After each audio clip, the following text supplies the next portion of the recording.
चलिए दोस्तों, शुरू करते हैं हरिशंकर परसाई की कहानी अशुद्ध बेवकूफ। बिना जाने बेवकूफ बनाना एक अलग और आसान चीज है। कोई भी इसे निभा देता है, मगर जानते हुए कि मैं बेवकूफ बनाया जा रहा हूँ और जो मुझे कहा जा रहा है वह सब झूठ है। बेवकूफ बनते जाने का एक अपना मजा है, यह तपस्या है। मैं इस तपस्या का मजा लेने का आदी हो गया हूँ, पर यह महंगा मजा है, मानसिक रूप से भी और इस तरह से भी। इसलिए जिनकी हैसियत नहीं है उन्हें यह मजा नहीं लेना चाहिए। इसमें मजा ही मजा नहीं है, करुणा है, मनुष्य की मजबूरियों पर सहानुभूति है, आदमी की पीड़ा की दारुण व्यथा है। यह सस्ता मजा नहीं है। जो हैसियत नहीं रखते उनके लिए दो रास्ते हैं, चिढ़ जाएं या शुद्ध बेवकूफ बन जाएं। शुद्ध बेवकूफ एक देवी वरदान है मनुष्य जाति को। दुनिया का आधा सुख खत्म हो जाए अगर शुद्ध बेवकूफ न हो। मैं शुद्ध नहीं, अशुद्ध बेवकूफ हूँ और शुद्ध बेवकूफ बनने को हमेशा उत्सुक रहता हूँ। अभी जो साहब आए थे निहायत अच्छे आदमी हैं, अच्छी सरकारी नौकरी में हैं, साहित्यिक भी हैं, कविता भी लिखते हैं। वे एक परिचित के साथ मेरे पास कवि के रूप में आए। बात काव्य की ही घंटा भर होती रही। तुलसीदास, सूरदास, गालिब, अनीस वगैरह। पर मैं अशुद्ध बेवकूफ हूँ, इसलिए काव्य चर्चा का मजा लेते हुए भी जान रहा था कि भेंट के बाद काव्य के सिवाय कोई और बात निकलेगी। वे मेरी तारीफ भी करते रहे और मैं बर्दाश्त करता रहा, पर मैं जानता था कि वे साहित्य के कारण मेरे पास नहीं आए। मैंने उनसे कविता सुनाने को कहा। आमतौर कवि कविता सुनाने को उत्सुक रहता है, पर वे कविता सुनाने में संकोच कर रहे थे। कविता उन्होंने सुनाई, पर बड़े बेमन से। वे साहित्य के कारण आए ही नहीं थे, वरना कविता की फरमाइश पर तो मुर्दा भी बोलने लगता है। मैंने कहा, कुछ सुनाइए। वे बोले, मैं आपसे कुछ लेने आया हूँ। मैंने समझा ये शायद ज्ञान लेने आए हैं। मैंने सोचा यह आदमी ईश्वर से भी बड़ा है। ईश्वर को भी प्रोत्साहित किया जाए तो वो अपनी तुकबंदी सुनाने के लिए सारे विश्व को इकट्ठा कर लेगा। पर ये सज्जन कविता सुनाने में संकोच कर रहे थे और कह रहे थे, हम तो आपसे कुछ लेने आए हैं। मैं समझता रहा कि ये समाज और साहित्य के बारे में कुछ ज्ञान लेने आए हैं। कविताएं उन्होंने बड़े बेमन से सुना दी। मैंने तारीफ की, पर वे प्रसन्न नहीं हुए। ये अचरज की सी बात थी। घटिया से घटिया साहित्यिक सर्जक भी प्रशंसा से पागल हो जाता है, पर वे जरा भी प्रशंसा से विचलित नहीं हुए।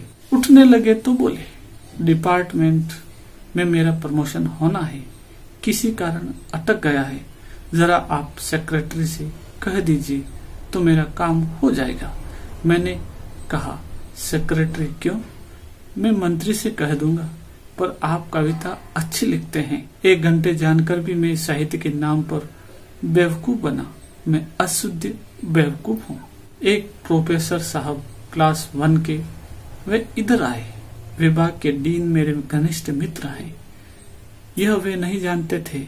यूं वे मुझसे 25 बार मिल चुके थे, पर जब वे डीन के साथ मिले तो उन्होंने मुझे पहचाना ही नहीं। डीन मेरे यार हैं।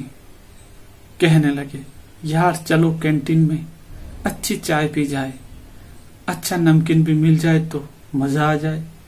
अब क्लास 1 के प्रोफेसर साहब थोड़ा चौंके। हम लोगों ने चाय और नाश्ता किया। अब वे समझ गए कि मैं अशुद्ध बेवकूफ हूँ। कहने लगे, सालों से तेरी लालसा थी कि आपके दर्शन करूं। आज लालसा पूर्ण हुई।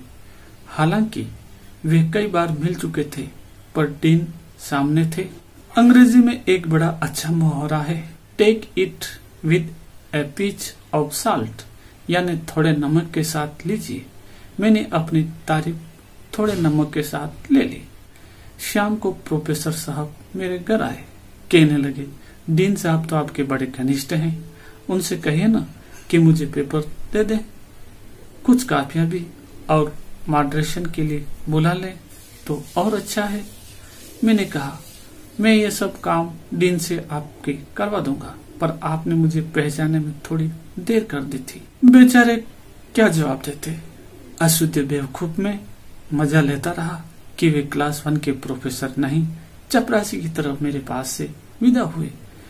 बड़ा आदमी भी कितना बेचारा होता है। एक दिन मई की भरी दोपहर में एक साहब आ गए।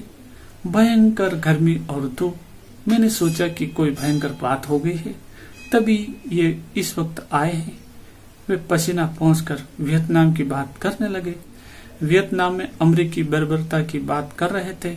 मैं जानता था कि मैं निक्सन नहीं हूँ, पर वे जानते थे कि मैं बेवकूफ हूँ। मैं भी जानता था कि इनकी चिंता वियतनाम नहीं है। घंटे पर राजनीतिक बातें हुई। वे उठे तो कहने लगे, मुझे जरा 10 रुपए दे दीजिए। मैंने दे दिए और वियतनाम की समस्या आखिर कुल 10 रुपए में निपट गए। एक दिन एक नीति वाले भी आ गए। बड़े तेज में थे। कहने लगे, हद हो गई, चेकोस्लोवाकिया में रूस का इतना हस्तक्षेप, आपको फौरन वक्तव्य देना चाहिए। मैंने कहा, मैं न रूस का प्रवक्ता हूँ न चेकोस्लोवाकिया का, मेरे बोलने से क्या होगा। वे कहने लगे, मगर आप भारतीय हैं, लेखक हैं, बुद्धिजीवी हैं, आपको कुछ कहना ही चाहिए। मैंने कहा, बुद्धिजीवी वक्तव्य दे रहे हैं, ये काफी है। कल वे ठीक उल्टा वक्तव्य भी दे सकते हैं, क्योंकि वे बुद्धिजीवी हैं।